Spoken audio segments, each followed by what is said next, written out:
All right, all right, all right. Yo, let's talk about these unauthorized industry terrorists who are out there selling products without properly being properly licensed and appointed. Okay, terrorist.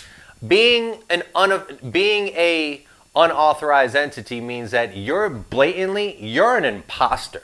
Okay, like here it is. I'm talking about agents who get in trouble and fined if we don't tell the Department of Financial Services we moved.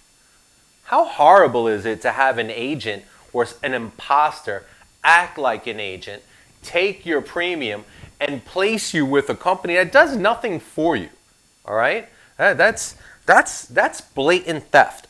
Okay, so an unauthorized entity, that's a third degree felony. It's a third degree felony if you aid an unauthorized entity as well. It's also illegal for you to share commissions with an unauthorized entity. So if someone wants to call you a bad name, like, oh, yo, Jay, you suck.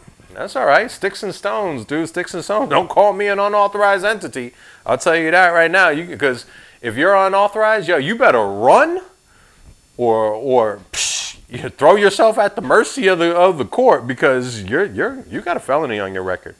All right. So basically, what's going on here?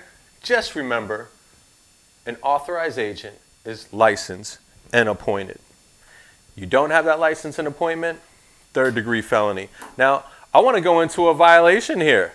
This one happened a little bit ago, right?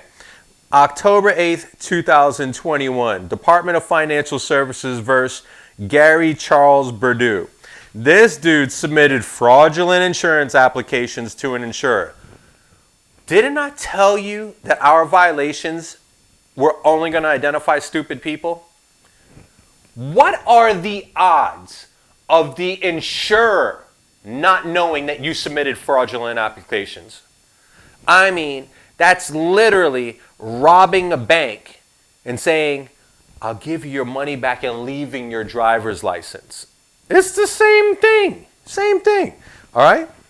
So, this one, though, kind of has a lot of... I picked it because it has some different verbiage in it that I wanted to drive home on, right? So, this is the original court verbiage. And what it says is settlement stipulation for consent order. Huh? Like, I mean, seriously, opening sentence, and I'm like, yo, what did they say? Settlement stipulation, consent order. All right, well, this consent order came from consideration and final, like, seriously, I have no idea what they're talking about there, but let me explain this, all right? Okay, Google, what is a consent order? Oh, wait, stop. I just panicked because I said that out loud, and then I'm thinking, did I just shut all my phones off and they're about to start spitting out some definitions to me? But it didn't happen. I think we're still here, right? But anyway, excuse me. In general, a consent order is nothing more than a document saying that the parties involved are choosing to resolve it without formal court litigation. Okay? Now, let's pause right there. A little bit earlier on, remember when the CFO was doing that press release and that communication talking about the laws that they were changing, and I said he kind of had legislative power because he could propose a bill? Here, the reason we chose this one is because this consent order that they're putting through, the CFO, Jimmy Patronis, also has quasi-judicial authority, okay? That means he kind of has judicial authority. And the way that works out, that's what this consent order is. So basically what the consent order is that both parties, the criminal and the CFO gave them the opportunity to go ahead and give up their license, maybe pay the restitution back, but avoid court. Avoiding court eliminates some of the expenses. The consent that they're giving is that this person gave up their license. They also have agreed to not engage in the business of insurance whatsoever, okay? Now, real quick, in that first opening line, right, because they say consent order, this cause came on for consideration and final agency action. Blah, blah, blah. I want to focus on agency action, okay? That has nothing to do with insurance agencies. It never does in this class, okay? An agency action is then referring to the Department of Financial Services. Don't ask me why. I told you they like their nicknames, right? So here, what we have is somebody who submitted fraudulent invoices and was caught. You have the evidence collected and the Department of Financial Services saying, hey, you can avoid jail time, stay out of the business of insurance, and pay this restitution. That is a consent order. Okay. Look, if nearly every document issued by the DFS identifies the chief financial officer as department head, you know it's going to be tested, right? So the consent order opens up by identifying the CFO and his jurisdiction over state financial matters.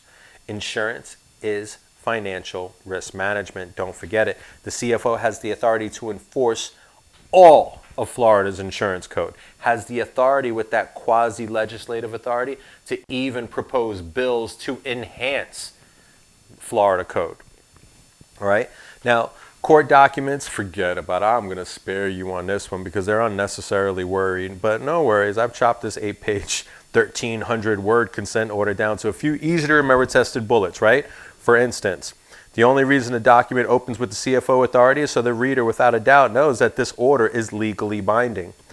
DFS has the authority to conduct investigations, okay? So the evidence that they collected, you're stuck on it, man. It's not like you can say, oh, you illegally collected it. No, those are sworn law enforcement officers. You got.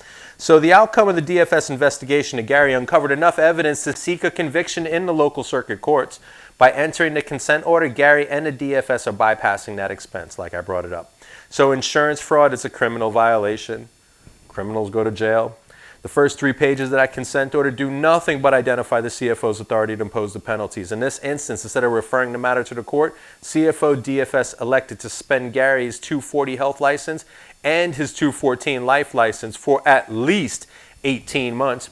Why did I say Gary's license will be suspended for at least 18 months and not for 18 months? Well, it's at least because it's possible that the conditions which led to Gary submitting the fraudulent application may still exist at the end of his suspension. So 18 months without the ability to engage in any business activity which requires licensure is the minimum punishment. They do not have to let him back in and probably won't. Okay?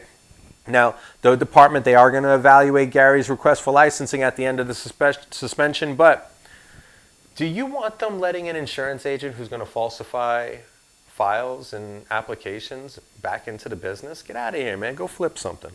So remember, unauthorized entity, 3rd-degree felony. If Gary violates this agreement, this consent order, and chooses to engage in the business of insurance, which requires licensing, he'll be considered an unauthorized entity. Even more important is that if he does violate that consent order, there is no court with a trial by jury. He's accepting maximum penalty on top of whatever else they did. So this person would be looking at the maximum penalty. Gary's looking at getting the book thrown at him for the fraudulent applications, and then again now getting a second book we might as well be beating him with a textbook and waterboarding him if he sells something after that consent order, right? So look, on Section E of the consent order, it simply states that Gary's forbidden to submit more fraudulent applications. I think that was a given, but on the flip side, I'm sure Gary knew he was breaking the law the first time around, so the DFS felt it was necessary to say it just to be on the safe side. In a nutshell, the department could have referred the matter to the circuit court, okay? Instead, they utilized the consent order and simplified the process. Now, in no way is Gary forced to enter in this agreement. He could have fought the charges. However, the DFS came knocking. They had evidence. Typically, if the matter goes to trial and the defendant is found guilty, penalties are going to be much, much harder. Done. All right, let's go to the next one. That was better. That section was way better.